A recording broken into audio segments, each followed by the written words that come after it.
Hi there, you're listening to the Guitar Speak podcast, coming to you from Sydney, Australia, where we speak to amazing guitar players, luthiers, gear builders, pretty much anyone doing amazing things in the world of guitar.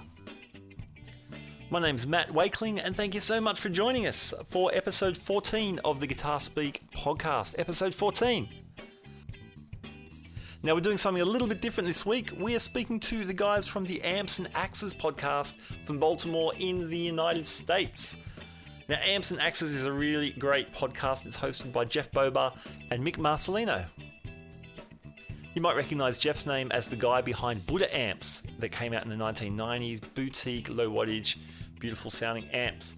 He's now running a company called East Amplification, and we find out a little bit about that during the show.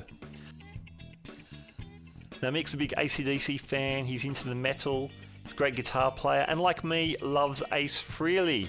Why wouldn't you? Now, early on in the days of the Guitar Speak podcast, when I first started on Instagram, I got in touch with the guys. Mick actually gave me a bit of help. He wanted to listen to my latest episode, which wasn't coming up. There was a bit of funny RSS feed business going on, and he gave me some good advice. Mick, I thank you. I do. So what you're going to hear today is, it's kind of like a dual interview. The guys ask me about, our show here, Guitar Speak podcast. I ask about their show and their background and that kind of stuff. So it was fun to hang out with those guys and talk guitars for a while. Now, if you're visiting from Amps and Axes, what you're about to hear today, it's pretty much the same as episode 136 of Amps and Axes. Because, like I said, it's kind of like a double interview. So it's our episode this week, and it's Amps and Axes episode this week. All right, you still with me? I feel like I need a flowchart or something this week. Anyway, you get the idea. So here we go. Here's my conversation with Jeff Boba and Mick Marcellino from the Amps and Axes podcast here on the Guitar Speak podcast. Here we go. All right, and we are back, as promised, with our guest of the week, all the way from the entire other side of the globe, and then some, because I think there's like a 14-hour difference. Yes, 14 hours. So it's a little more than halfway. So, yeah. But we're back with our guest of the week from Guitar Speak podcast on the other side of the globe, Mr. Matt Wakeling. Matt, how are you? Hey, I'm great, guys. Hey, Jeff. Hey, Mick. Hey. Welcome to Australia this time of the morning for me, but evening for you. True. Yeah, true. yeah. And occasionally, both times require coffee. So That's true. I was falling asleep on the way here. But you got your monster. You're good. Yeah, I'm good. You got the monster. Good. Yes. All right. Cool. So How's Baltimore? Baltimore is good. Baltimore is. We described it at the beginning of the podcast as soupy today. It's Soupy. really Okay. hot and really moist. So, imagine the hottest spot in Australia. It's not that hot. Yeah. I Okay. doubt it's as hot as the desert. The desert's drier, but You know what's crazy is I've read things, about Australia, and you got a lot of critters or animals that are Oh, yeah, really, yeah. really dangerous. Yeah, well, quite a few of them want to kill you. Yeah, for sure. I mean, they got some serious animals going on over there. It's like everybody's like, "Oh, Australia, it's so great and beautiful," and then you look at it and you're like, "They have lizards that grow to the size of you." Well, yeah, a couple. a couple. Not wandering the streets though. Like, No, that's good. Not in the suburbs. It's just so. the dingoes, right? Well, yeah. Didn't a dingo you snatch gotta a watch baby one time or something? Oh I think yeah, I've read that. was Yeah, a while back. That was a long time ago. it's still, you know what? It's still cool because they gave us Airborne and AC/DC. AC/DC, right? Even though those guys are AC/DC Scottish. First, but yeah. Yeah. Yeah, I'm thinking there's somebody else too. I know I'll think of it Well, eventually. yeah, the band that the guys, the Vegemite sandwich guys. What was the name? Oh, of right. Men at Work. Men at Work. Men at Work. That's right. We could pass them. We really don't have to have that, but that was a Come big on, band. That was a came out. period in time. That was good. That was ABBA. good. Yeah, early 80s. Oh, yeah. Huge here, obviously, and cracked it over there. Yeah, and we got ABBA. Actually, it's funny. ABBA I too, was right? this week, just a couple of days ago, I was talking to a good mate of mine, David Moyes, and he was the guitarist in Air Supply. Oh wow. back in he played with them in their heyday. So he joined, I think, around 78, left about 84, and in that period, I think 79. That's when they cracked in America. Yeah, I guess about that time. Yeah, and Air Supply. Wow. Yeah, there's a few bands that got there, but yeah, it used to be a big thing for Australian bands. You know, can we crack it in the States? And it was tough for a lot of them. I think the first ones were there was Little River Band. I don't know if you guys have heard of them. Oh yeah, yeah, absolutely. Because later in their career, a good friend of mine, Tony Sciutto, played with them for a long time, and he's pretty famous here in Baltimore. Yeah, absolutely. Ah, cool. Yeah. So so there was those guys. This is sort of mid 70s, I guess. AC/DC was starting to hit, you know, shortly after then, and yeah, there's been a little bit of back and forth. Probably we've got more from you than you've heard from us, I guess. Well, you know, you Frank Mbali is a shredder from Australia. Oh yeah. Mm-hmm. He's the guy who invented sweep picking. Absolutely. True. Yeah. I mean, True. he invented it. I was just watching a video of his the other day. Yeah, on Facebook. Yes. Yeah. That guy is amazing. Yeah. What he can do. Yeah, definitely. He's from Canberra in Australia, which is it's the capital of Australia, but it's sort of, I would say, in the middle of nowhere. It's sort of equally between Sydney and Melbourne, because when Australia federated, both Sydney and Melbourne wanted to be the capitals, so they thought, well, let's just create a whole new town in between, and that'll be it. But Frank's brother Nunzio, he had a guitar shop called Pro Audio in Canberra, and I think they were some of the first guys to import boogie stuff. Wow. And Warmoth as well. I bought a Warmoth neck off those guys back in I don't know, the early 90s or something. Well, I always wondered if it had come with a free sweep picking lesson, but it didn't.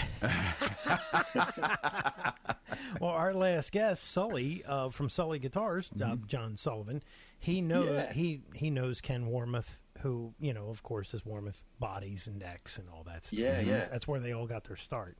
You know. Oh, okay. Yeah. Cool. It was a, and now they're, you know, you hear about all this ghost building and everything. Yeah. I'm sure Warmoth builds guitars or the parts for companies, and then they put their own label on it, you know. 'Cause a lot of companies do that, you know, when they It's kind of built to their spec and, you know, things like that. Yeah, and it's one off, you know, you can't, like, they won't sell it to regular customers. I mean, I do that with my speakers, you know. I don't personally build my own speakers, but they're built to my spec, and I put, you know, our label on them. So, you know. Well, you know, cool. Especially certain things like that. Right. You know, it's like, I'm doing this in my basement. I'm machining frames. Cool. You know. Hey, speaking of Sully, I loved the interview last week. He's a good guy. Hey, He is. Yeah, we've had him really on is. twice, and we met him at NAMM, and just a real fun guy to hang with, and you know, he's quick. He's got a good sense of humor too. Yeah, cool. So have you ever been to the U.S.? I'm sorry.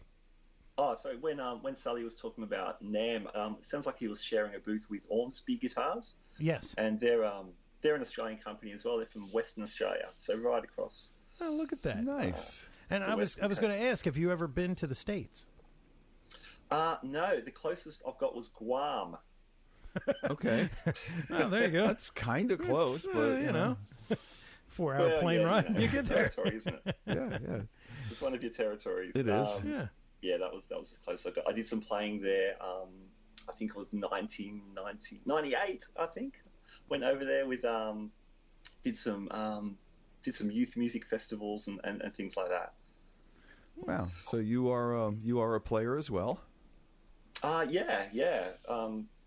First and foremost, I guess, started when I was around 11 years old, and been doing it ever since, which was, you know, a few years ago. No, I'm 45, so yeah, I've been doing it for a while. Very cool. Now, what got you into doing the podcast? Because see, I always ask what got you into playing, but you went straight to what got you into the podcast. But that's cool. Well, we can go back how did that? Yeah, how did that evolve? I mean, yeah. Which one? The Okay, podcast. I've loved radio for years. You know, here in Australia, and so I guess the last few years I've been getting into podcasts. radio on demand, really, which is awesome. So, yeah, I've been listening to lots of stuff, lots of music stuff. I hadn't really got into guitar podcasts much, which is kind of weird because guitar is the big deal for me. I don't know, maybe I wasn't looking very hard, but I didn't find many that I liked. Some of them were just, I don't know, just grumpy guys, angry at something. Everything? Maybe. Angry at everything? Yeah, I don't like those guys. Yeah. It's like, let's talk about the fun stuff. Totally. Let's flip the coin. But, I heard when Jude Gold put out No Guitar is Safe, I saw that somewhere online and listened to them. And then he gave you guys a shout out, maybe, I don't know, his second or third episode in. So, so I've been listening to you guys for about a year and loving it. So dug back through your back catalogue, which is amazing. You guys have been going for like, I don't know, it's getting near 3 years or something. Hey, two and a half years. End of this year will be 3 years. Yep. Wow, man, that's cool. That's so cool. So yeah, I haven't really explained my podcast. I've so I guess listening to you guys, I thought, wow, there's a lot of guitar players in Australia I'd love to talk to and find out their stories. And I like your format and Jude's as well, really, when you get to talk long enough to someone to really, find out what they're about rather than just getting a quick snapshot. So, started that. We started up in April this year, so we're pretty new. I've just put out my 13th episode and cool. Predominantly Australian guitarist, although there's been a bunch of international players I've spoken to in the last couple of weeks as well, that we're slowly rolling those interviews out. So it's been fun. Cool. It's been fun. I mean, honestly, I'm just talking to people I would like to talk to and just asking the sort of questions I would like to ask. And I think that comes off. I think that comes off as the most natural and true, sure. and most times interesting. Sometimes you'll get a hold of an agent and they'll go, okay, well, talk about the new album and all this other kind of stuff. And it's like it just turns out to be a canned interview, and you can find that anywhere. Yes, you can. And you're going to find it in 100 places when somebody puts out a new album and it's a big artist. That same canned interview is going to be everywhere. We like to go, no. Okay, we know you got your new album out, and that's great, and we'll totally tout that, and so will 99 other people. But we want to talk about how you got to where you are now, and that makes it interesting for us, and I hope our listeners too. Oh yeah, for sure. Well, wow, man, you're like Amps and Axes West. Really west. Really west. Or east. Really east. I don't know which way. But if you think about it, though, we don't know, and it's so funny because even though the world is so highly connected, we only know the bands that really, really make it out of your country, probably the same way that the bands that come out of our country the same way. Yeah, sure. And, but there's tons of guitar players. Who was that band that we saw at the PRS experience, Jeff? What were they called? Something Mary? Electric Mary? Electric Mary. Oh, Electric Mary, yeah. Yes. We met and hung with those guys. What a great bunch of guys. Blast. And they rock, man. Those guys absolutely. rock. Yeah. Yeah, they're from Melbourne, I'm pretty sure. Yeah. The drummer's like a... guitarist Jack Jones? Was that the guitar player? Or Erwin Thomas? Oh, man. It's been years. It was 3 or 4. Okay. It was probably Jack. Well, there's a guitarist I'm sure he was in that band. It gets confusing. His given name is Erwin Thomas, but he was in a sort of a pop rock band in the 90s called Southern Sons, and he was known as Jack Jones. That was his stage name. I'm sure he goes on his given name now, Erwin Thomas. And he is an unbelievable guitar player. Very, very cool. He, I'm sure he was playing in Electric Mary for quite a while, if not still doing that. Yeah, that was an awesome band. Awesome. I met him once and just said, hey, I wanted to tell him how much of a great player he was and how much I like his playing. And straight away, he just wanted to talk about Hendrix and have you heard the new Michael Landau album? And so that's cool. Yeah, man. Well, Landau's no slouch. Oh, no. Wow. Yeah. No, he gets it done. Yeah, totally. Yeah, a little bit. But I want to ask you guys, I've got a theory. It's sort of related to that. Whenever I talk to great players, whether it's on a gig or, some of the people I get to interview, it seems like the really good guys are they're obviously really passionate about music, and they always want to talk about other players more than themselves. They always, they don't. There doesn't seem to be that sense of competition. There just seems to be a real joy in playing the instrument and sharing it, and wanting to talk about what they love and what they've gotten out of the instrument. Well, I think once you get past, like if you're a younger player and you're just starting to break, a lot of them, there's a bit of ego involved, and there has to be a little bit in the beginning, if you want to just pump yourself a little bit, sure. Maybe you have to show yourself your own ego or something. But after a while, they're kind of comfortable in their skin. They are, and they really, how many people really want to talk about themselves 24/7? Because that may be enjoyable to someone else, but what's really enjoyable to them is to talk about the stuff that's enjoyable to them, and that's where their influence. They talk about their influences, and that where all that comes from, and giving props. Yeah. And still enjoying what other people put out. It's once you get past a certain point, it's not all about you. It's about you didn't get here by yourself. There were people that helped you get here. There are people that you learned from, you were influenced from, you borrowed from to get here. Yeah. And give props, man. But we've got a thing in Australia. It's called the tall poppy syndrome, and it's good and it's bad. But what it means is if someone gets too big a head, they get cut down by their mates or people who are not their mates. That whole thing. It's kind of good. It's kind of negative as well. Yeah. And what's it called again? The tall poppy. The tall poppy syndrome. So if a flower if it gets too high, the others will cut it down to size. Is that anything like LSD, the lead singer disease? Because that's worldwide. Perhaps. Yeah. Totally, yeah. That's why it's not called amps, axes, and microphones. Ouch. Really? Yeah, well, Hey, how about you guys? What started you guys off with your podcast? Me and Jeff used to go to dinner all the time. Yeah, I think you definitely had the seed for this. Yeah, so I was producing 2 comedy podcasts that are local. Okay. And I just saw, and I listened to a lot of podcasts, and then I saw the numbers that Adam Carolla was making, and I was like, "Ooh, there's something to this." So then my wife and I, we would go to dinner with Jeff and his wife, and we would just have these long conversations, and they always ended up just being what we do right now. Uh-huh. And so then I thought about it, and I was like, well, I know Jeff doesn't know what a podcast is, but I'm going to throw it at him. So I came up with the whole, thing, and I said, hey, how about this? And he went, yes. And it was because it was the year of yes that you said. Just say yes and figure out how to do it later. So we did it, and it was January 1st of 2014. Uh-huh. And cool. And it was like, hey, that went pretty good. And then we got the first couple, it was just you and I, yes. And then we figured, well, we'll see if we can get a guest. We'll have guests. And then we got Matt Jones. Yeah. And Jason Schroeder. They were very early on. I think they were 1 and 2. But it's like, list. We can have the same conversation we have at dinner and then throw a guest in there. Yeah. And it just kind of worked. And it just rolled right along, and here we are. Yeah. And that's great. That's cool. Yeah. Mm-hmm.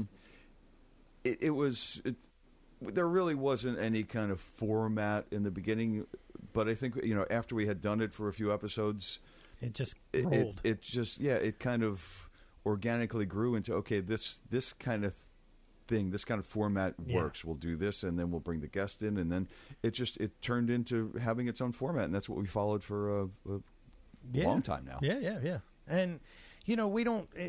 there's been a couple people that have asked, like, you guys gel so good together. You have this thing. They're like, what do you do? And I'm like, well, there's no magic stones. It's just the way we are. I'm more, I'm more from the metal side. Jeff is very classic rock blues oriented, mm-hmm. and we just get along. Yeah, it works. In that sense, we both agree on a lot of things, and then I have some knowledge on this side, and Jeff has a lot of knowledge on the other side, and then it just all kind of, that whole gap, I guess, is just kind of filled. Right. Yeah, and awesome. and that's kind of an important thing, because then we can talk to like the guy from Slipknot, and I know his stuff, not so much Jeff, but he knows who they are, because of me. And then we'll talk to some guy that I'm like, who is this guy? and but I know him. And then so, there's Jeff knows him, and then I see this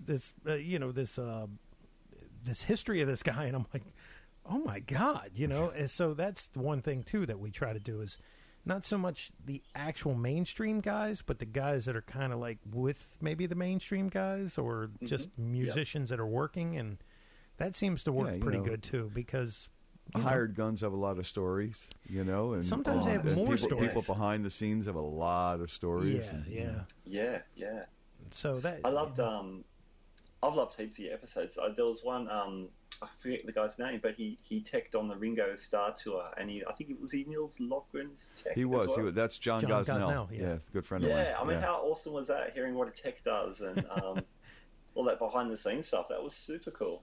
Oh, absolutely. Yeah, well, absolutely. we know a couple of well, Jeff knows a lot of those guys, but because of what Jeff does, Sure, and it's always interesting because a lot of times, a lot of artists don't even know. They're like, no, this is my number one, and then they go, hey, Bill, what's in it? They don't even know what kind of pickups are in it. Right. What year is that? It's a lot of that, and unless it's a Joe Bonamassa or somebody that's a real gear-oriented guy. Sure. But a lot of these guys, they just don't know. They're like, well, I don't know. Ibanez designed it. I approved it. And here it is. Yeah, right. So, Matt, you were playing for a while. How long did you play? And you obviously were doing some touring. What's your musical background? And is there anything other than a musical background for you in this industry? To work backwards, my day job, I'm a high school music teacher, so there's music all day long. It's me teaching it. That's all. So that's what I'm doing these days. I've been doing that for about 8 years, and I love it. It's great. That's awesome. Yeah, man. Yeah, it's cool. You meet some great kids, and just getting people making music together is great. So I still play. Yeah, it's a semi-professional sort of level. So I do cover bands and wedding bands. I play at my local church, which is great. I do an ambient solo sort of thing sometimes. I haven't done lots of that lately. So bits and pieces. A mate's post-rock record, I'm doing a little bit of tracking on that at the moment. So bits and pieces. Most of my my paid gigs these days are like covers and functions. Well, functions pay well. Yeah. Yeah. Yeah, they do. And there's usually good food as well, which is always good. Exactly. Now, a friend and I were measuring whether you take the gig based on so many things, like can you get your gear into the venue easily? Is there good food? Is the cafe still open at 1 a.m. when you've got 3 sets to go or something? Absolutely. The extra musical factors can roll in. But that's what I'm doing. But started playing when I was just starting high school. It took me a long time to get through Happy Birthday. But once I started working at AC/DC tunes, which are not rocket science, but yeah, that was good. I sort of felt like I was getting somewhere when I started learning songs and just got into it. I started, when I mentioned church music, the church I went to had lots of professional and semi-professional musicians that would be playing alongside, the weekend warriors like me who were just sort of joining in. So I got mentored by some really, really great players. David Moyes, I just mentioned, the Air Supply guy, he was one of those. I worked as a music director in a large church for about 10 years, which was great. When I say large church, I'm saying, like a 1,000-seat auditorium with a nice PA and a good team of musicians. So that was really cool. Wow. Yeah. I'm rocking the church this weekend, man. And that's it's kind of enlightening to hear, because I have a lot of clients that play in their churches. house of worship, Yeah. whatever they call them. But it's really a big thing now. Oh, yeah. Sure, My neighbor's brother is a piano player. He plays for 4 churches. Oh, my goodness. That's his salary. Wow. That's how he makes his living. Wow. Okay. Wow. Yeah, Full because on. they pay him to come in because it's a no-brainer, right? He doesn't even have to learn the songs. Mm-hmm. He just comes in and plays them. Well, if you can read, Yeah. you don't have to learn. And he was a teacher. They pay for rehearsals. Yeah. They pay for rehearsals. And it's tax-free. Well, in America. In America. I don't know, yeah, right. about Australia, but in America, it's tax-free. Right. Okay. It's a charity. Yeah, cool. Wow. Matt's going to get on a plane. I'm going to go play churches in the U.S. now. That's funny. Yeah, it's funny. I was listening to when Jude Gold interviewed the guy from Snarky Puppy. Is it Mark Lettieri or someone? I think so, yeah. The fusion-y kind of guy. Yeah, he was talking about playing in churches. So he was busting out some of the gospel riffs that we play in some of the tunes here as well. So that was kind of cool. Wow. That. Well, who is this slot? At my church, it's pretty. It's gone a bit serious. I mean, in a good way. Like we've just moved our amps off stage, which is a good or a bad thing, depending on your. You got in-ears? Yeah, we're running in-ears now. That's a which production. is awesome for having a good mix on stage and having a good individual mix. We're running these Allen and Heath mixes, individual mixes, which is cool. Yeah, the guitar players, we do miss the wind rushing from our amplifiers and ruffling our trousers. The wind beneath your knees. Yes, exactly. But we're finding ways around that. So the good news is if your room's off stage somewhere, you can turn it up to 10 or 12 or wherever it goes to and get it working that way. Now, they probably have video production there too, right? Yeah. That's actually lots of video production. That's a big church, man. Lots of stuff. Mm-hmm. It's funny. I'll play a gig on a Friday or a Saturday night and get paid well for it. And I'll just rock up with my amp, and it might get mic'd up, it might not, depending on the venue, and we'll just smash it out. There might be a sound guy. We might be doing it ourselves. Mm-hmm. I get to church Sunday morning or Sunday afternoon. We're running maybe 4 or 5 songs, and we'll spend time just getting them really tight. And the sound out front's really, really great. And wow, it's just a different thing. It's funny turning up to church before in-ears, because my amp from Saturday night would be stupidly loud, and then I'd play it Sunday morning. I'd be, was I that loud that last time? That's not cool. Well, that's when you need 2 amps, one for the gig and one to stay at church. And, or you have to compete with that giant organ. Well, if there may not be one, and a lot of churches don't have them. They just have bands now. The one I belong to has one of those ones. A pipe organ, or oh yeah. Well, they get a lot of money. So they can afford a pipe organ. Well, then the gospel thing. I mean, there's Hammonds and who was the guy? Hammond thing, Who was the Robert Randolph? Robert Randolph. His whole family. Oh, absolutely, came out of the church. Came out of the church. Oh yeah. That dude has a wah-wah on a pedal steel guitar. Oh yeah. How bad is that? He's not and the some only dirt one. boxes too, man. That's so great. Yeah, there's another kid. I call him a kid. He's probably in his 20s or 30s. I don't know. But used to turn up at the jams in Annapolis that I used to play with Dean back in the day at the Whiskey. Uh-huh. And steel player like Robert Randolph. His whole family's out of a church, kind of thing. Wow. It's like, and this guy's just smoking it, man. Yeah. I mean, wow. Yeah, well, Yeah, it was so good. Awesome. That's so cool. Yeah. So did that for a while. When I was working at the church, though, I supplemented my income by doing gigs and teaching. So I was teaching up to 80 students a week at one stage, and whoa. Yeah, loved it though. Loved it, and I guess that's what slowly moved me into the classroom. And that's very cool. You say, okay, so classroom. I have to ask you. I know here in the States, everybody's always trying to put music back in the schools because of budget cuts and everything. It's one of the first. Gone. Yeah, it's one of the first things that went, and it's a skeleton of what it was. Yeah. How is it there? Is music something that's readily available in schools and kids take advantage of it? Yeah, for the most part. For high school in Australia, music's compulsory for the first 2 years. Oh, wow. So you have to take music for the first 2 years, and then for the last 4 years, it's an elective. So it's whether you want to do it or not by then. Most schools have a music program and a resource, I guess, to different degrees. Some schools have got great resources, others, are struggling, and so in terms of, say, equipment, musical equipment might not be a huge priority. I guess it really depends on the school's budget. Where I am, we're doing okay. We've just moved into a new music room building with rehearsal rooms and stuff, which is really cool.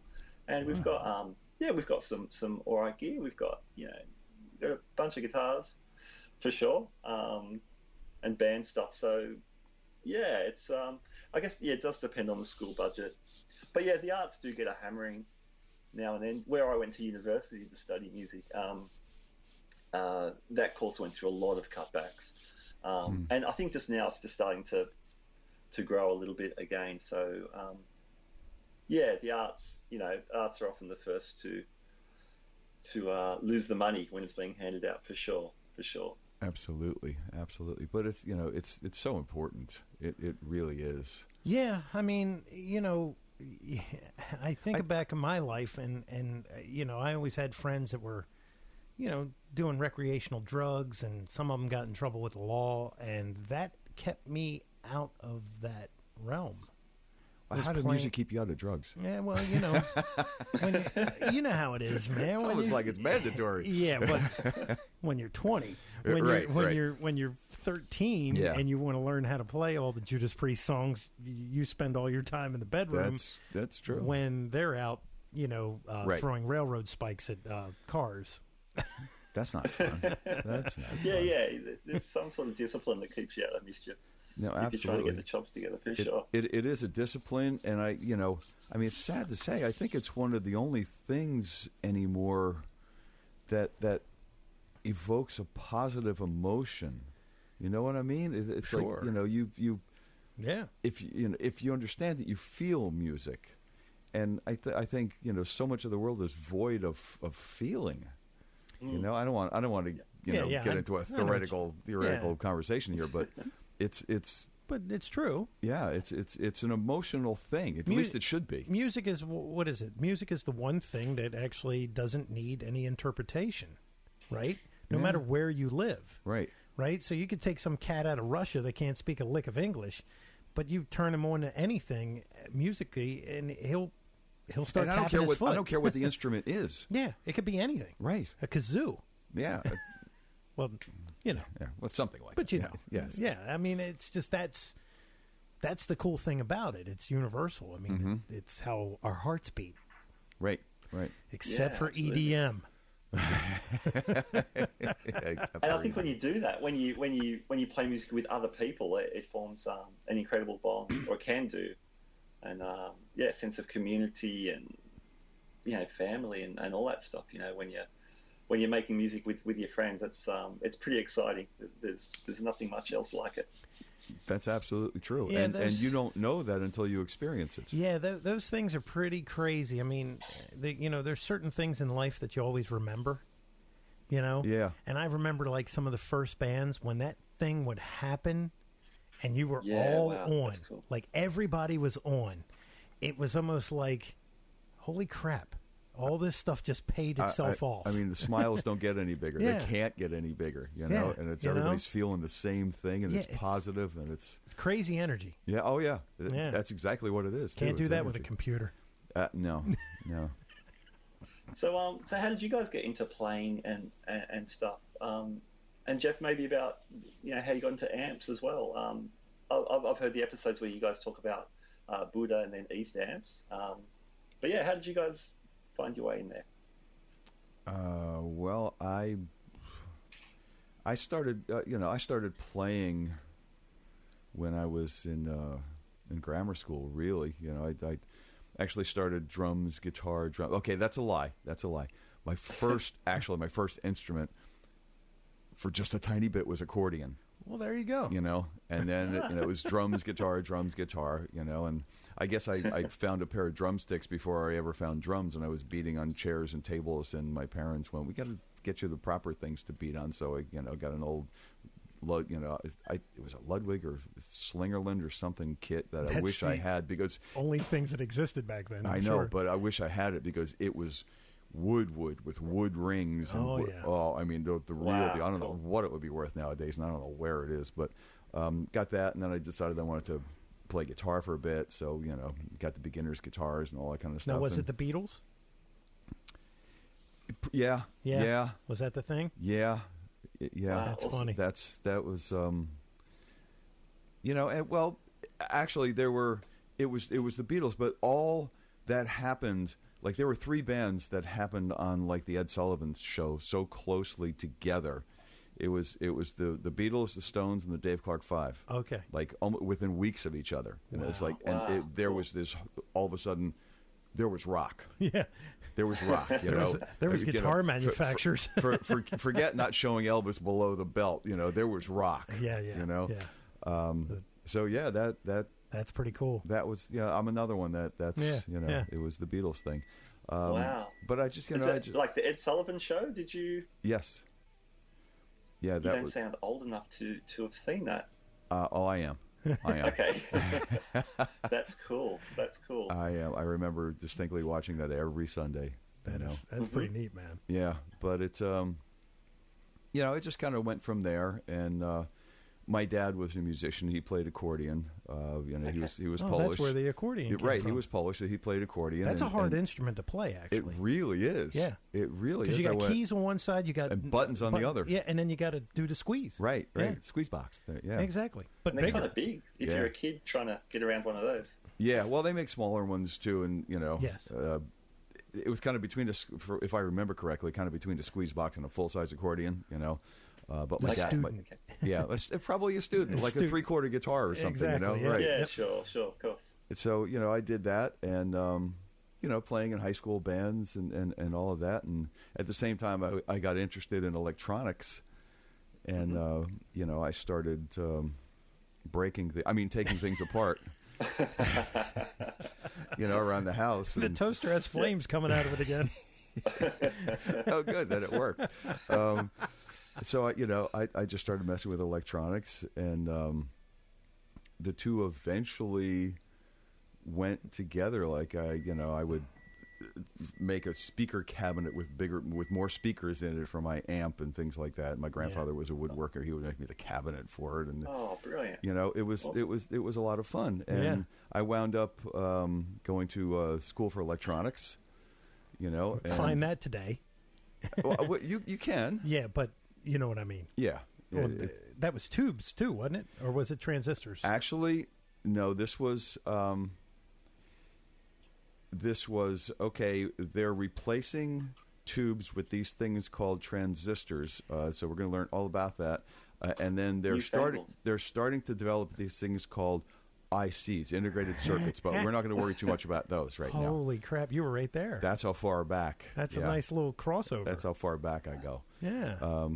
So Jeff, was everyone freaking out over the ICs, over having a little chip with a whole bunch of things going on? I imagine so. And in the beginning, if I remember correctly, they were more of a binary thing, like more ones and zeros and counters and flip-flops and gates and and gates and OR gates and NAND gates and NOR gates and things like that. Yeah. So it was before you could even do a lot with them audio-wise. A couple of years later, I mean, all that broke loose, and there were audio chips all over the place. There's a tiny little chip you could get, a full 2 watts of audio out of, and that was like, mind blowing. Yeah.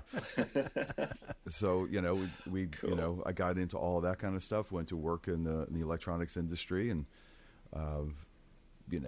working on my own amps, playing music, and people ask you if you could work on their amp, and sure. Then, hey, could you modify this? And you start learning more about it. You modify it, and then, then all of a sudden it turns into you're building amps, and then somebody sees the amps you build, and hey, let's start a company, and you start a company, and then it turns into this and that. Yeah, and, wow.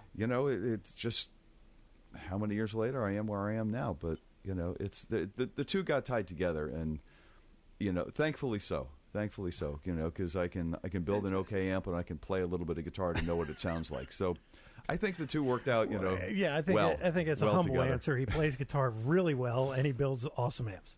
Well, whatever. But that's, it was just such an organic, natural progression. It wasn't like I'm going to set out to do this. Yeah. It just everything morphed together organically. Yeah. Yeah. So that's the way it was for me. That's awesome. Yeah. And Jeff, you're known as one of the first guys to bring in low wattage tube amps, aren't you? True.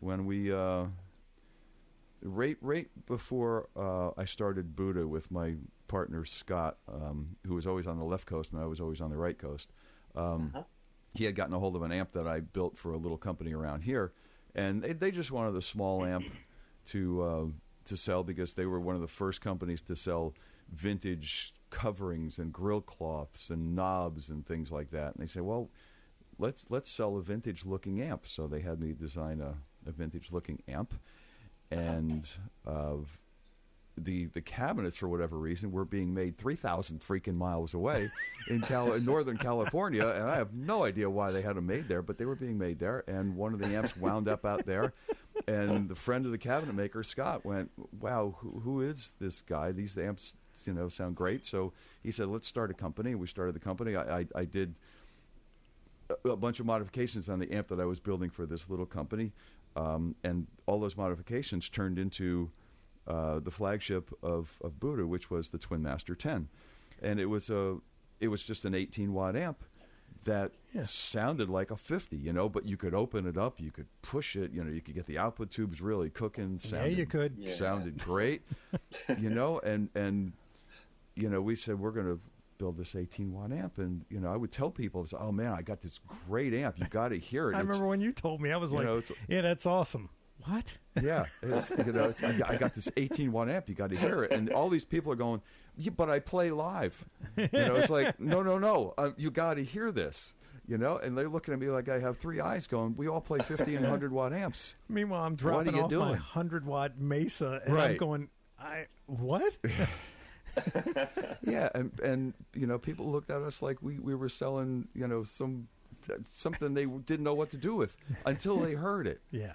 Once they heard it, it was like, wow, we can turn this up, and it sounds really big, and it responds like a big amp sounding, when it's turned up, and you throw a pedal in front of it. And it really gets nasty, and it was kind of a revolution. That's awesome. So cool. And that's where 5 years, everybody looked at us like we were crazy. 5 years later, everybody was building 18 and 20-watt amps. I remember when it came out, and you were modding my dual rectifier, and I just thought to myself, who in the world would ever want this?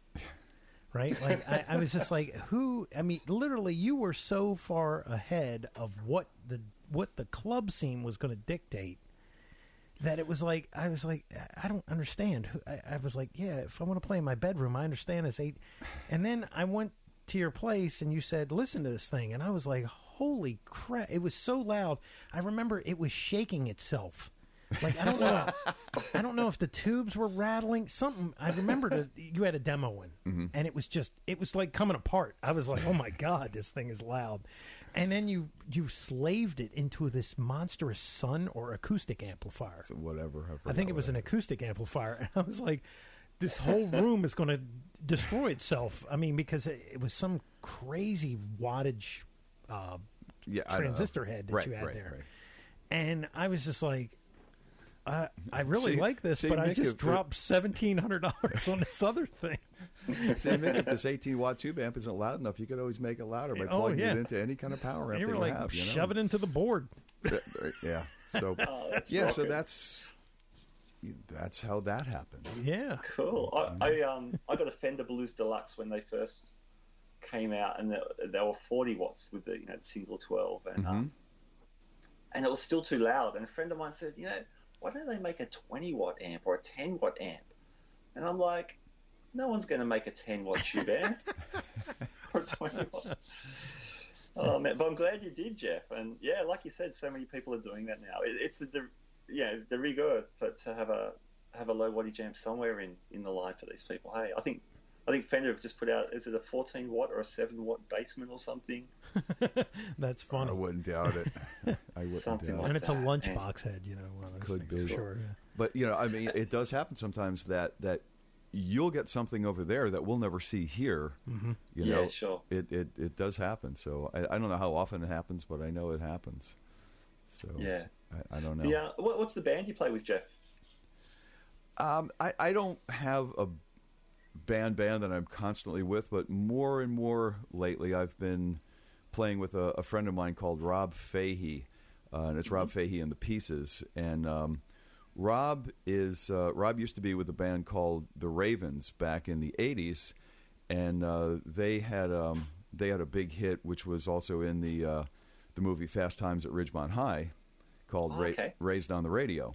Yes. Cool. And I play with him a lot. I play with my friend whenever I can, kind of a blues roots king in the Annapolis, Maryland area, Dean Rosenthal. I've also played with and had a project with John Palumbo from Crack the Sky, Yes. which cool. a lot of people may not know. But if you don't know Crack the Sky, you've got to check out their material. I saw them back in right after they broke in 1976. I saw them. Wow. And it was a concert in Baltimore. I remember this. It was Crack the Sky, Boston, Yep. and Foghat. And you said once you saw And Crack the Sky, I could have left. I knew I was never going to see anything like that at that show or anywhere else. And that was when Boston was just coming up too, and Foghat was the headliner. Wow. Cool. And yeah, it was. If nobody there knows Crack the Sky, you've got to check their stuff out. And John Palumbo and I are good friends, and he did a project a while back that he invited me to play with, and it was it was a one-off. We just did a couple of gigs, reinterpreted stuff that he had already reinterpreted, and it was a room full of drop jaw people. It was just crazy. Yeah. So and I'll sit in with a Cool. bunch of other people whenever possible. That's great. So yeah, And you're, of course, running East Amps as well. Yes, and we just revealed the new Duality series that I have coming out now. We're putting the Venue series to bed for now. We're bringing out the new Duality series, the most versatile thing I've ever done, and it comes in a 20, 30, 40, and 50 watt version. So Okay. a little Great. something for everybody. That's really funny. I just had an Australian distributor contact me. Well, look at that. Oh, really? That's Great. how timely. Yeah. Wow. So That's cool. Oh, well, hopefully that gets on board, and we'll give it a plug down here. And I'd love to check them out. I've seen some of the videos, the NAMM videos and stuff, and yeah, they look awesome. we're still waiting for the premiere guitar video to come out. We're revamping the website right now, and as soon as we do that, we're going to start adding some new video content for the new series. Very cool. And great. Mick's going to help me with that because I still have to figure out how to properly record these things to get something I'm happy with. So I want it to be better than anything out there. So. And we can do Great, that. man. Yes, Man, yes. really looking forward to hearing that, and that's great. Yeah. I don't know that we're going to pursue Australia for at least another 6 months or so, but hopefully, Sure. and maybe Mick will get in touch with you when we do that, so you can absolutely. let your friends we know that definitely it's going to jump be on headed that, their way. Cool, man. That would be awesome. Yeah. How about you, Mick? You're the metal guy. What metal were you metaling? Well, it's funny because my first influence was a Marine band that came to my elementary school, and the guy had a 70s Telecaster. I remember seeing the big lettering on the headstock. Mm-hmm. And he just got like a 5-second solo, and I was like, oh my God, that's what I want to do. I want to play music. And it was some That's all you needed. It was some band thing, right? Wow. And so, but I started on drums. I was like 8 years old, and I played drums for it was just marching band stuff. It wasn't anything, it was just getting rhythm. Mm-hmm. But then after that, my sister had Kiss Alive. And see, this is where awesome. the whole thing changes, right? It's a second generation. Mm-hmm. Second generation. So this kid that lived around the corner from me, he was really in. His older brother was a rock and roller guy, So he had like all the Kiss albums, and he had Rush, and I just remember seeing a lot of these albums, and but the Kiss thing was the thing. You know, it was like it was cool. Mm-hmm. I don't know why. It just was, and it was bigger than life. Well, it was rock, but you're right. It was bigger than life because it was theatrical. Yeah, it was very theatrical. Yeah, you know. Yeah. And so then, you know, I get my first guitar, and you know, it's the whole learning curve, and I lived way out in the country, so I didn't like have friends. There was nobody really to sound off of. Mm-hmm. Of course, there was no internet. Mm-hmm. You know, the library was like 25 miles away. Yeah, it was just ridiculous things like that, right? But my buddy Steve Hartley, and I've mentioned him on this show many times, he moved into the neighborhood, and he was a drummer, but he was also a piano player, and he had a great ear. So he started teaching me how to like listen and figure the stuff out. Oh, wow.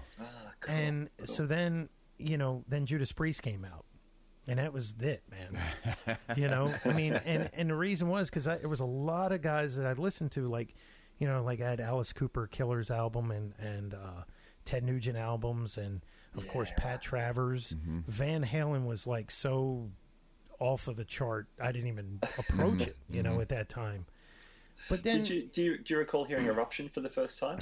Yeah. Well, Steve got the album, and when we heard it, I remember we both looked at each other and we were like, "This is all going to change. This is something crazy. We don't even know what this is." That had to be like, you know, for you, like me hearing Hendrix for the first time. Yeah, it was bizarre. Yeah, it's like this is not of this world. No, you know, and you know, Hendrix was like this. Nobody had a Hendrix album. You know, nobody in my neighborhood. So I didn't get turned on to that until, you know, I was well into high school. Okay. And then my buddy Nick Mathutis, who he had all the, you know, because of his older brothers and sisters, he turned me on to Allman Brothers, Mountain, and all that. And I was like, there's even more? You know, it was just crazy. But I really had this whole thing with the metal scene. It was just this thing. I don't know why. So, you know, I did 1,000 garage bands, you know, and it was tough because where we lived, there was just you had to drive 30 miles to go play at a club. Yeah. You know, it wasn't anywhere around the corner from you. So it was all these high school years. And you weren't driving, your parents were driving. Yeah, exactly. Right. So it was all these high school years and, you know, just bands, garage bands, and playing at like parties and stuff like that, right? And it was very difficult finding guys that were like serious. So then after high school, you know, I found some guys, and it was a work, man. It just kept rotating. It was really tough. But that last, you know, thing, I found some guys. We ended up getting a couple CDs, and we were out there shopping it around. But, you know, like life is, man, it just, one guy just flakes out, and when you got a 4-piece band, it's quick to end right then, you know? And it was so much work. And then I had 2 kids. Right. And I'd already had an established career in IT. Yeah. I just had long hair. And, and it was just this thing that I was like, well, you know what? I got to park this because I got kids. Just put it to bed for now. And that's what I did. And then as, you know, I just stayed involved. You know, but now, you know, I've worked this whole computer side in with this cast and the website stuff and all that, and it just keeps me connected that way, and I don't lose sleep too much on playing out or anything. And you still play, so and you know we can still talk. So, yeah. I still play, and you know, I record to the computer and stuff like, and I still have a drummer that, you know, comes over and we get together and we jam, and just to keep chops up, you know. Yeah, cool. Maybe one day I'll go back out there and do that thing. I really liked the studio more than I did playing live, believe it or not. Okay, yeah, cool. Yeah, cool. I felt very comfortable in the studio, and I think it's just because of the whole world that I live in with this. Probably. You know? Yeah. And it was interesting to me because it was like, how can we take this thing even... Because, you know, you'd hear it coming out of the cabinet, and you were like, how are you going to make that sound like that again? Yeah. Because that's a very hard thing to do. It is. You know, you stick that microphone there and you go, that sounds nothing like what's coming out of that other room. That. Right. You know, and that's an art within itself, I think. Mm-hmm. Yeah. So Matt, you were saying that the computer that you use to do this, you just use for, I thought you said music. Do you record stuff yourself? Yeah, bits and pieces. I do, like I mentioned, I do an ambient project, like a solo ambient sort of looping thing. So, yeah, I record that at home. I have recorded some band stuff previously, but mostly it's like demos, and my kids are using it now, and that sort of thing. But it's like a 13-year-old version of Cubase, which because I haven't been on the net with this computer, it's just running pretty much flawlessly, and so I've just gotten used to that. I sort of haven't upgraded it or whatever, but yeah, still recording bits and pieces. Cool. Bits and pieces on there. There's a project I'm working on at the moment. There's a Sydney band called Palaces, and it's like a post-rock sort of a band, and the guy who really drives that's a drummer called Mike Quigley, fantastic musician. So he writes all the parts, he charts all the parts, and we've been tracking some parts for that recently. So that's been good fun. That's not at my place. We've been working in some other studios, but that's been good fun too. Yeah, so I totally love the whole recording thing too. It's a lot of fun. Cool, very cool. Do you? How is the recording situation there? Do you guys still use amps, or is it all software? And does it vary a lot? I mean, it varies a lot here. Oh, yeah, that's a great question. Some of the guys I've talked to are big session guys here in Sydney and Melbourne. My first interview was a mate of mine called Michael Dolce, and he's been in the house band for The Voice, the Australian version of The Voice, and he does a lot of touring and stuff. Peter Northcott, probably one of the most recorded guys in Australia. A lot of those guys are using amp effects, using the fractal stuff for the studio. Because a lot of the studios here, and I guess it's all over the place. A lot of the big studios are not running anymore. And if you add to that, for the session guys, they're just trying to get in and out, get the job done quickly and efficiently. So there is a lot of that. A lot of like digital amping going on here for sure. It was by accident. The first 3 electric players I interviewed were all fractal endorsers. I didn't even know. I knew for one of them. I said, "Tell me about your amps," and they point to the rack. And really, on the recorded stuff, these guys are pulling great sounds. So yeah, there's a fair bit of that stuff going on. Michael Dolce, he's, like I said, he was my first guest. He's such a great fusion guy. When he's doing small gigs, he'll always take an amp. When he can, he'll always use. He'll always have an amp. He's working on a signature amp at the moment. But for The Voice, that's all in-ears. So he just uses his Axe-Fx there for the recordings he does during that season. As they're releasing singles and things, that's all the Amplification stuff too. So there is a lot of that.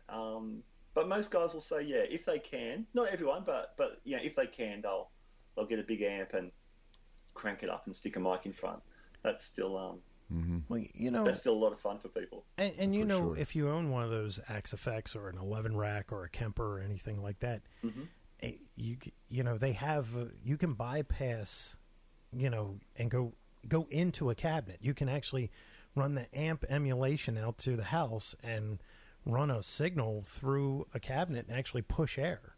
Yeah. And it will have a somewhat of an emulation. It won't have as much, I think, if I'm right. I may be wrong. But I think the emulation that happens through the cabinet is not, or could be something completely different than what's going out front of house. Because when you emulate an amp sound, you really want to have a flat speaker.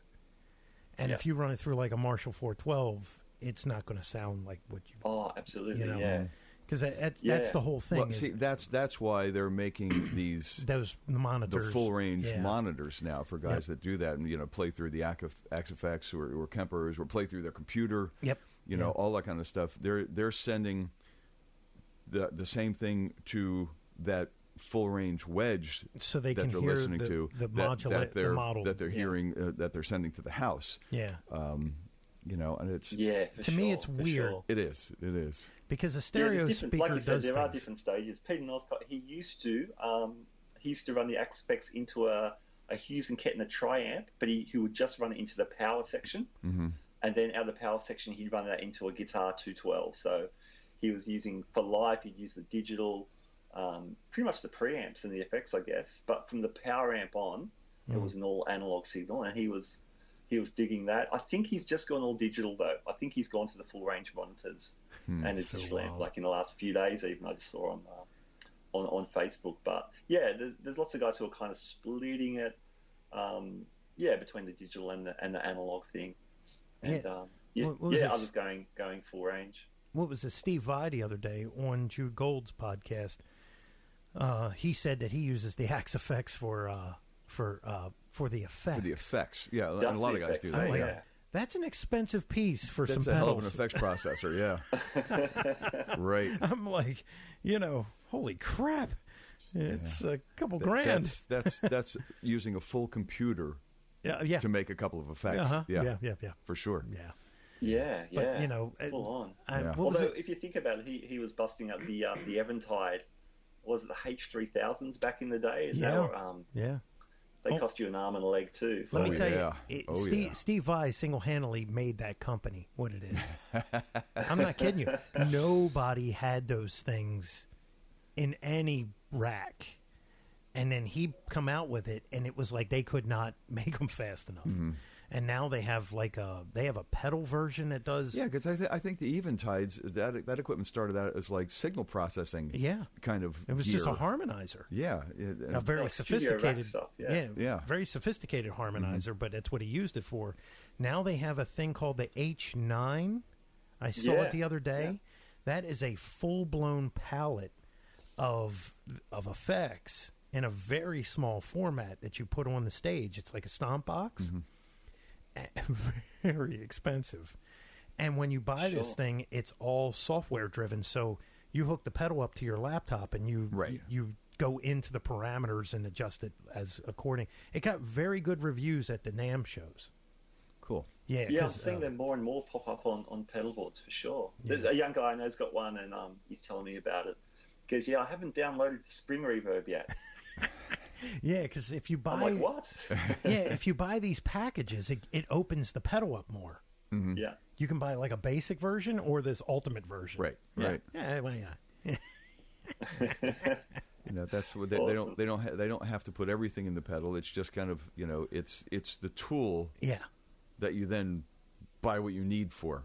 It's, when the EMP hits, don't worry. All that will stop working, and it'll be right back to wah-wahs. I'm still going to be playing my tube amp. Still going to be playing my tube amp. It'll still work. That's right. Cool. Jeff, you're at Summer NAMM, and I know you were both at Winter NAMM. Was there anything you're interesting you guys saw at those shows? Well, when you exhibit at NAMM, you rarely get a chance to see anything else. Sure. So you're on the job, I guess. Yeah, I mean, you're on the job. That's and it was kind of a busy weekend, and thankfully it was a short NAMM. Although the extra Sunday is usually when people get a chance to bust out of their booth, and it's like, okay, well you hold the fort down for an hour. I'm going to go take a look around and see things. Uh-huh. But I really didn't have a chance to get out and see much of anything. So you see more guitar manufacturers and amp manufacturers, and you go, where are these guys from? Yeah. Like you see, like when we were at Winter NAMM, there was this company behind us, and all their guitars were made out of aluminum. Okay. And they were just the most dangerous looking things that you could ever hold. It was just points everywhere. And I'm going, how can you, and they had like 15 models. I'm like, who are you selling these things to? I mean, death metal. Yeah, but death metal. Well, well-heeled death metal guys. It's all right. Like that dark Swedish metal, Mm-hmm. Like it's like, how are you doing here at Winter NAMM in California? Only the Swedish guys are coming by signing up for it. I don't know. It's amazing. Hey, the amount of stuff being made these days. I mean, there's guys like Jeff who've been around for a long time.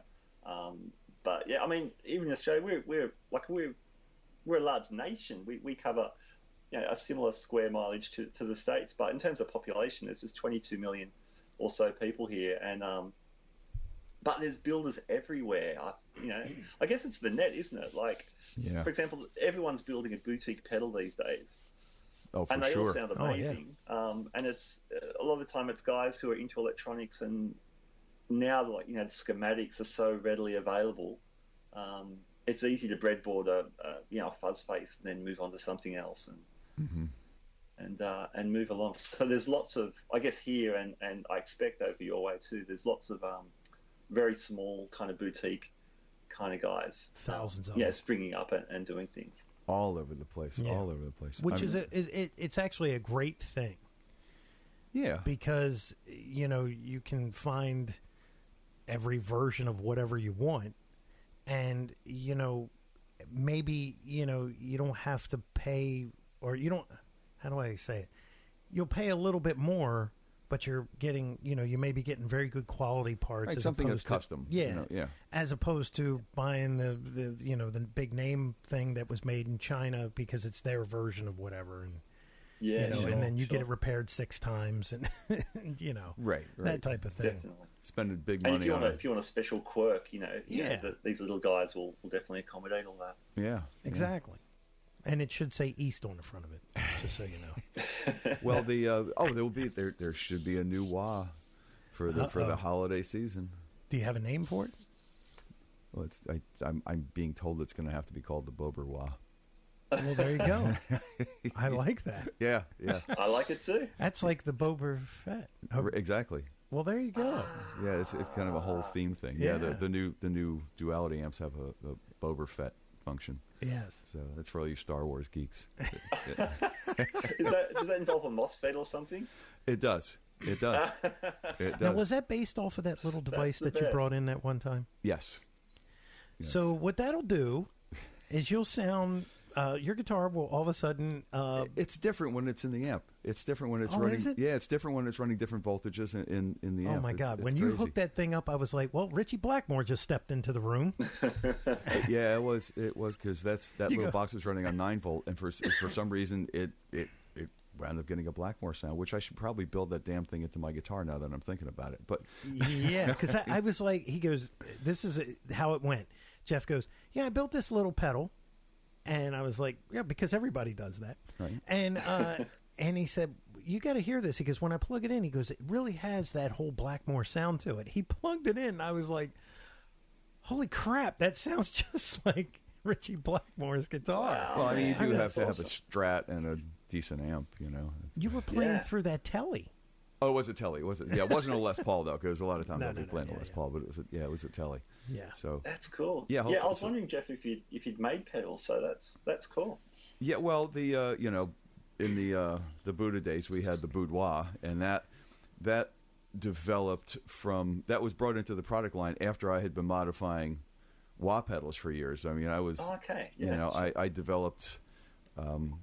Again, I developed a pedal mod and an inductor, actually, that sounded like the old Phasal inductors before anybody else got into that kind of thing. I wanted to say, why did the old one sound better? And, 9 times out of 10, the answer from everybody was the inductor, So I was able to come up with the parts to emulate the old Phasal inductors as best possible. And I started modifying wahs, putting those in, making a true bypass and everything. And I was doing wahs for like Steve Vai and Vernon Reed, and all those kind of people.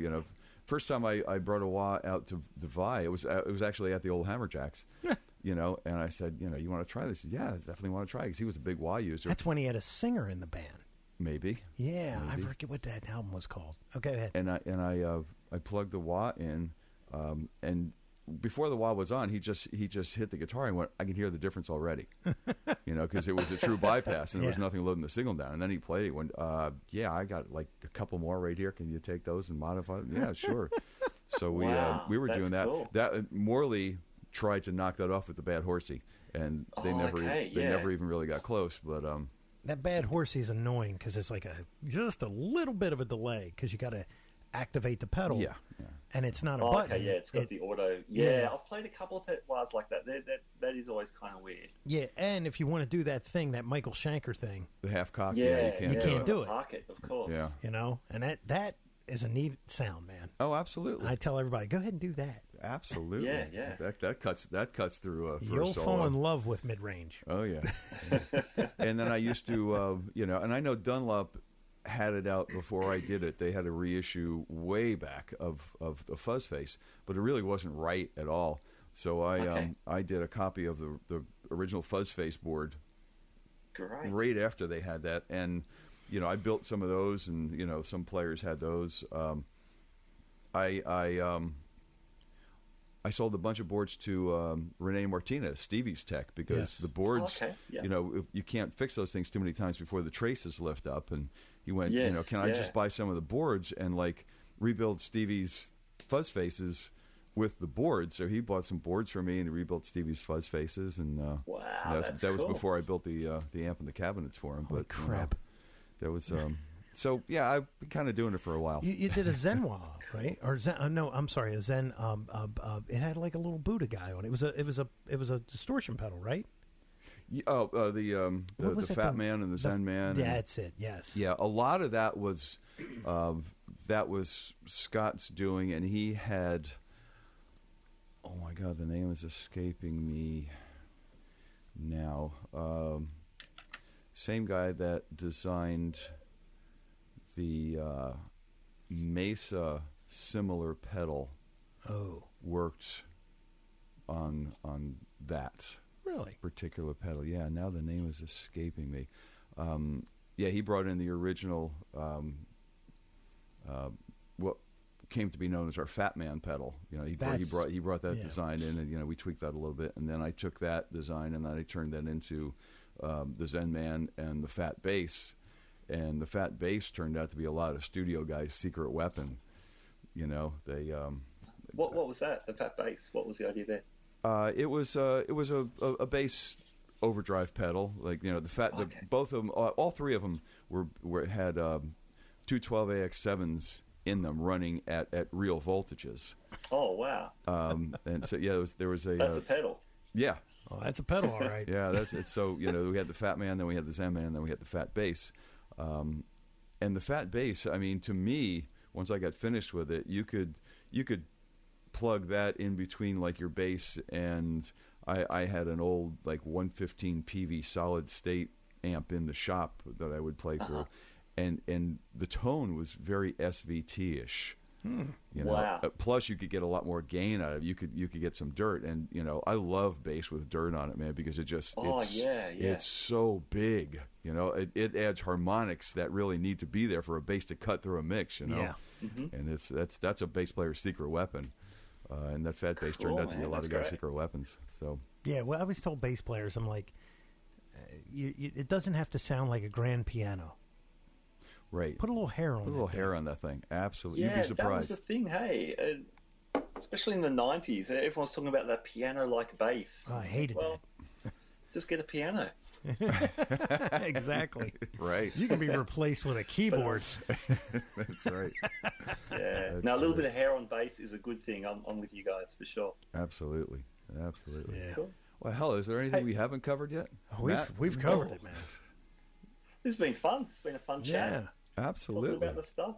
So we want to tell everybody what's coming up for you guys. Can I ask that?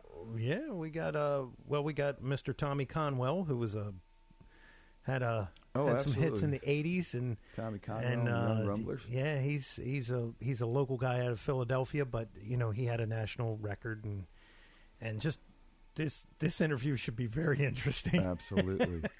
There's a couple guys we're keeping on the wraps because we're trying to get the calendar straightened out. And I'm locking everything up, but yeah. We got some cool ones coming. And then oh my God, who did I mention that we're going to sit down with next week? Hang on, let me get this here. It's in my. You told me and I forgot. This is good pod. It's the planning meeting. It is. But we want all of our listeners to go over a guitar player that some people may know, some people may not, but guy's been around for a while and kind of very big in. I don't know whether you want to call it. It's stoner rock, sludge. I don't really don't know when, and we'll find out what the genre actually is. but his name is Wino, and you can't go wrong with that. You can't, and he's kind of iconic. He's been around for a while, so we should be sitting down with him next week, I think, or in 2 weeks. Awesome. I'm sorry, in 2 weeks. So all of our fans, they should be checking out the Guitar Speak podcast. Absolutely. Yeah, learn some versa, of course. Learn some Australian musicians, because Australia has this knack for when bands break out of Australia, they kick major ass. Totally. I mean, they really do.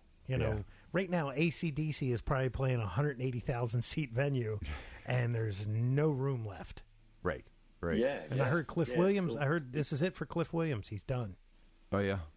Yeah. They say when this tour's over, he's no longer doing it. So there's only going to be one original guy. It's going to be weird if he keeps it going. Angus. Yeah. And then they'll have to find a singer. Axl Rose cannot. Yeah, he can't keep doing both. No. So who knows?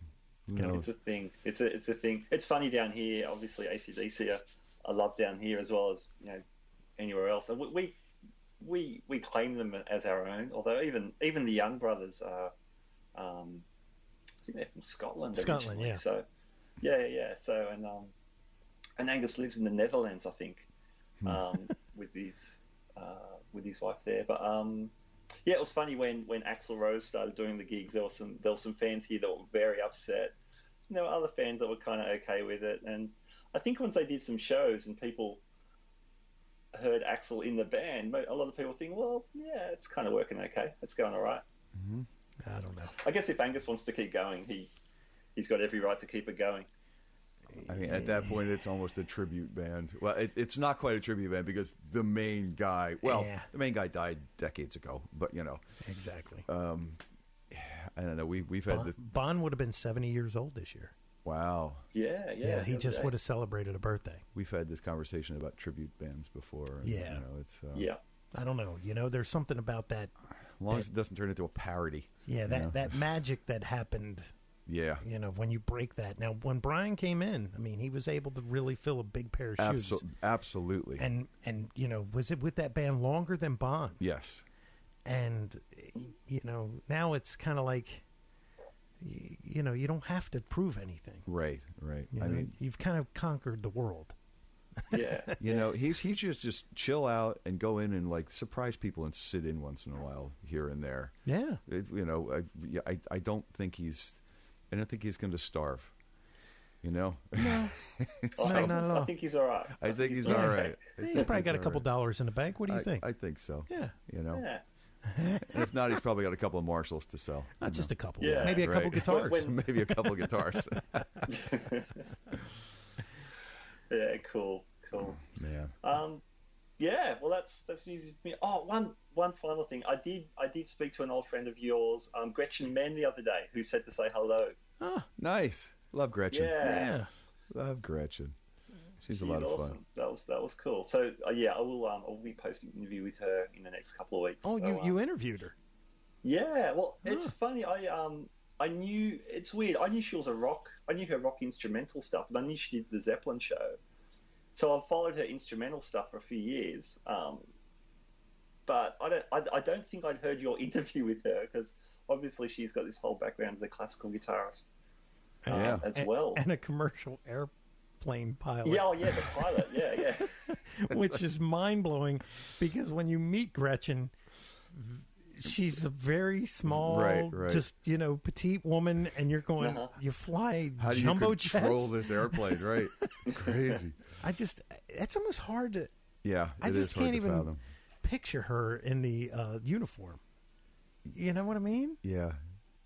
Could you imagine being here's something for you? I was going to say something. I'm not even going to say it because it would just come off as Imagine sitting demeaning. in your seat on Southwest, and here comes Gretchen, and she goes up into the cockpit, and you're like, "Hey, what the hell are you doing?" I just assumed it was a Steve Morse thing because she's a big Steve Morse fan, so I just assumed she just followed right along. The Music Man, the alternate picking. Yeah, you never know, man. Playing. That could be. Yeah, it could be. Anyway.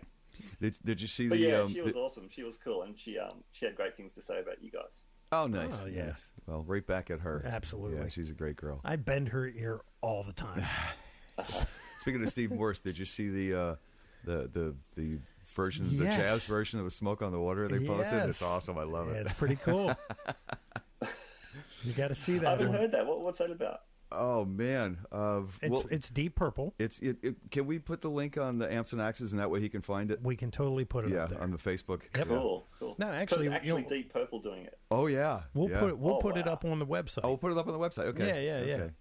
Okay. It's this version of Deep Purple. So Steve Morse is in Deep Purple. Right. Yeah. Yeah. It's the current version. Yes. Of Deep Purple, but and it looks like a really. It's the atrium of old some bunch of guys. Yeah, but they're in this like glass atrium of some it's place, kind of weird, like isn't it? Office building or motel or hotel or something. Doing a very different version of Smoke on the Water. It's pretty cool. We'll put it up. I definitely will. So nice. All right, Matt. Well, hey, man, thank you very much. It was so much fun talking to Tomorrow. Yes, and reliving yesterday. That's reliving yesterday. There we go.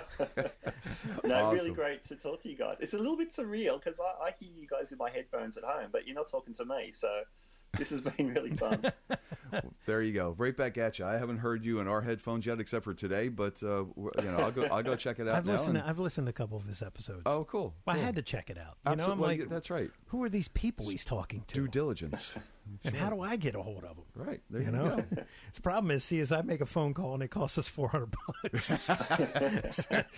Been there. Martin. Oh, yeah. That was a good one. Yes, it was. For me, that was a huge icon. You just got to pay the money and move on. That's it. Wow. So, all right, Matt. Martin Barr, that was awesome. I love that. Yeah, that was very good. That was very good. All right, Matt. Well, thank you so much for taking the time, and go grab your second cup of coffee, and we're going to go grab dinner.